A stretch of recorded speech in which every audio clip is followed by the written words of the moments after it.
I know we say this in the video, but I decided to put out this disclaimer real quick. This episode was filmed a couple days prior to this upload. I completely forgot about it because video can sometimes be slow to upload our videos. But other than that, that's all I wanted to say. So, welcome to the season finale of Lifetime Movies: A Deuce Perspective. Hello, citizens of YouTube land. Hey, It's your president and your VP. And finally, after all this time, getting the season two, uh, this, the season two finale of Lifetime Movies, A Dude's Perspective. This time it's, mommy is a murderer.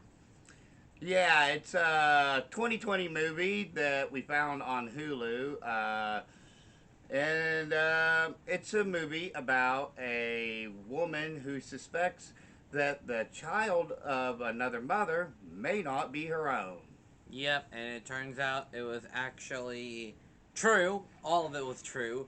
And this movie's crazy, guys. Like, it really is. Like, you have like the woman herself. It said she was diagnosed with a mental illness that it was incapable of raising a child.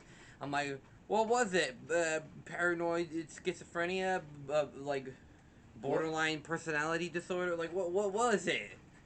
Not sure what it was. Manic bipolar. Let's talk a minute about the acting in this film, though. The little girl that plays the daughter is surprisingly the most professional actor in the entire film. I mean, Everybody else has like just wooden monotone type acting. They're talking like this a lot, blah blah blah. mm-hmm. And then the little girl, she's like upbeat and chippery and stuff, and I will say this though: the villain of the film, she is able to convey some emotions with her face, which I guess is a little bit commendable. Usually with head wrinkles more than anything else, though. It's quite puzzling, actually. Uh, but let's get into this. So the movie starts, and it begins with basically what amounts to the a fake kidnapping. news Oh, broadcast, which they use in the movie quite a bit. It's sort of like a storytelling device where they backtrack a little bit to tell the events of what's happened. And yeah, this little girl was abducted at 3 years old, and the parents naturally put out an Amber Alert, basically, so what would amount to it anyway. I would like to interject here. They made up a fake county to be where Sacramento is because they showed the Capitol building of California, It's pretty and clear. It's pretty it's obvious. pretty obvious that it's Sacramento, but they make up a fake name for the county that they're in, Copeland, and I'm like, what? It was Well, so random and weird because the name of the county of Sacramento is Sacramento County. that may be true, but I might have a different perspective on that, and that is that movies and TV shows often have to use fictional names for their places of where their particular movie or TV show is taking place. And the reason for that is because let's think about this for a moment. If this had happened in Sacramento, people might get an impression that if you live in Sacramento, you're going to get your child abducted. So Sacramento might have said, "Well, you can use some of this footage, but you got to change the name." That could have been what had happened. Yeah, and it also takes, but you also see the hills of San Bernardino. Yeah, It's all over the place, it guys. is. It's probably like a fictional version of California the instead. The husband has the most wooden acting I've ever seen. This That guy, he seems to have absolutely no ability at all. But I mean, it is a Lifetime movie, so what do you really expect? I think the only movie that we saw even the slightest bit of good acting was Happy Face Killer, but I mean they had David Arquette in that, so I mean Yeah, a professional has been doing it for years. But you know, you got to get your start somewhere. So props to these people. Maybe their abilities will improve over time, as a lot of people do get their starts in shows or TV movies that don't necessarily have the best reputation as far as acting goes, such as soap operas and, of course, Lifetime movies. But Anyways, so after all that happens, we cut to 5 years later, where then we see a husband and wife who open up this store for basically children, and it's actually really cool. And yeah, it's kind of a place where like a little girl could go get clothes to be a princess, and there's books for children, and more or less it's sort of, I guess, like a nursery type of store, but also into early child development as well, which is kind of a cool thing. And she meets this woman, the owner of the store, and she has the little girl, and the little girl is, she drops hints throughout the whole time, like that her name is not what she says that it is. That they call her Mally, but her name is actually Emily. yeah, she's like, at my old house, my name was Emily, and she's like, the Mally's short for Emily, and she's like, no, it's just Emily. And I was like, hmm.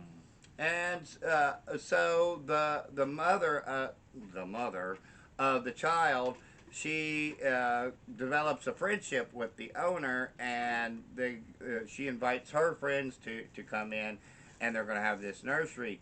But Baby shower. the suspicions just keep arising from the owner about what's really going on here, because Yeah. she notices at one point there that the mother doesn't want her name in the paper, doesn't want her picture in the yearbook. There's just all these red flags going off. And Yeah. of course, in a movie like this, which is kind of unrealistic in a way, but maybe not, that of course nobody believes her. So it has to go on to her on this crusade basically to prove that she's right. And she eventually is able to determine the true identity of this person, because at one point there's a man that attempts to get Mally, and it turns out that this man is actually the woman's ex-husband, and that's when we learn that that she has a mental illness and that the state took away her child. This was 20 plus years ago, mind you. So the idea that that little girl could have been her baby in the first place was absolutely totally wrong. Yeah. So then we get, so yeah, after that, all that, yeah, the woman, she's the owner. She then's like, she also gets attacked by her ex friend in the She in her sprays store, her in the face with some kind of cleaning solution.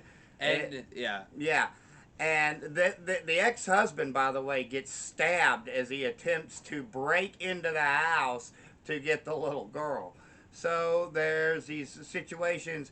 And of course, slowly but surely, the mother manipulates her friends against her, and things start to get canceled on her, such as the baby shower.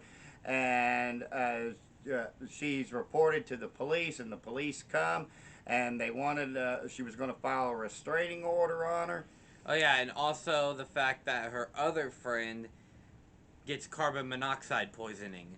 which is also unrealistic because she just simply falls asleep.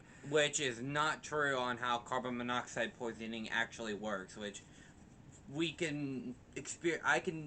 Me and Mom can both tell you guys firsthand what carbon monoxide poisoning really feels like, and it is awful because you get you get dizzy spells, a pulse pounding headache, and then it starts to feel like your lungs are suffocating.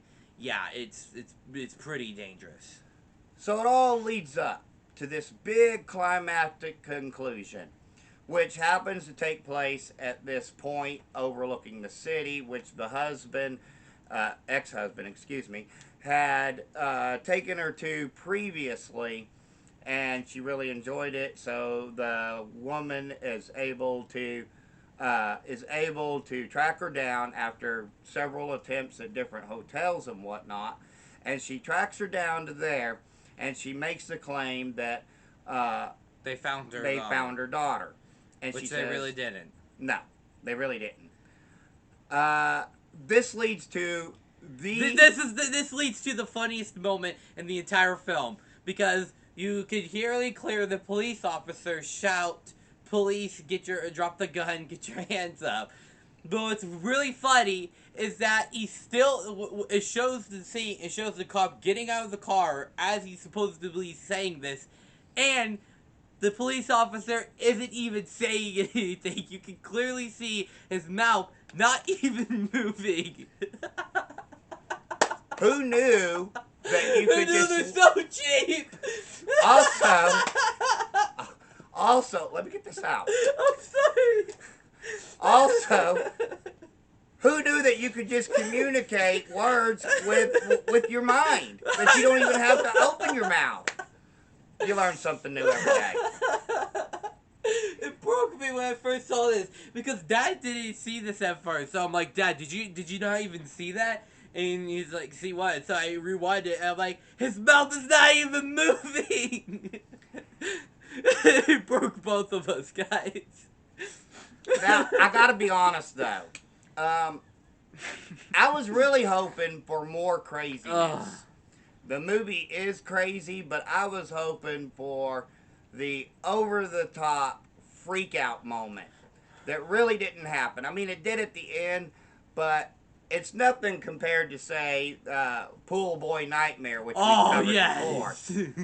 Go back and watch that, guys. Go back and it's watch awesome it, if please. you haven't seen it. Please.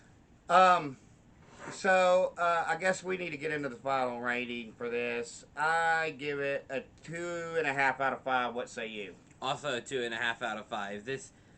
You may see us just laughing our heads off in this video, but honestly, it's cheap and yeah.